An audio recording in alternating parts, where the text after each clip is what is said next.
तीन भाई काम की तलाश में घर से निकलते हैं। रास्ते में उन्होंने बहुत सारी भेड़ें देखीं।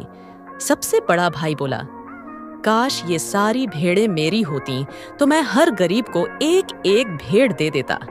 उसकी ये बात सुनकर वहां खड़ा एक बूढ़ा आदमी सारी भेड़ें उसे दे देता। थोड़ी दूर चलने के बाद उन्हें अंगूरों का एक बाग दिखाई देता है। मंझला भाई कहता है, अगर ये अंगूरों का बाग मेरा होता तो मैं हर भूखे इंसान को मुफ्त में अंगूर खिला देता।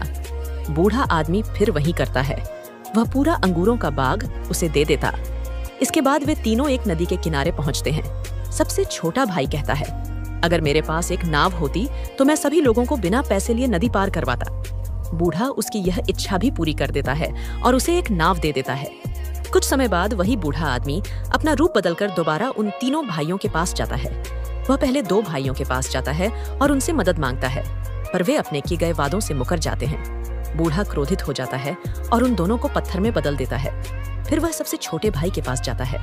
वह बिना कुछ पूछे उसे नाव में बैठाकर नदी पार करा देता है। बूढ़ा बहुत प्रसन्न होता है और आशीर्वाद देता है, मैं तेरे होने वाले बेटे का गॉडफादर बनूंगा, उसका नाम सेबास्टियन रखूंगा। समय बीतता है, सेबास्टियन बड़ा होता है और गॉडफादर उसे एक जादुई तलवार उपहार में देता है। एक ऐसी तलवार जो सिर्फ इशारे से ही दुश्मनों को टुकड़ों में काट सकती थी। बाद में सेबास्टियन एक राज्य में जाता है जहां एक भयंकर ड्रैगन ने तबाही मचा रखी होती है।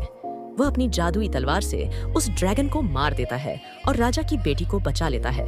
राजा बहुत खुश होता है और अपनी बेटी की शादी सेबास्टियन से कर देता है।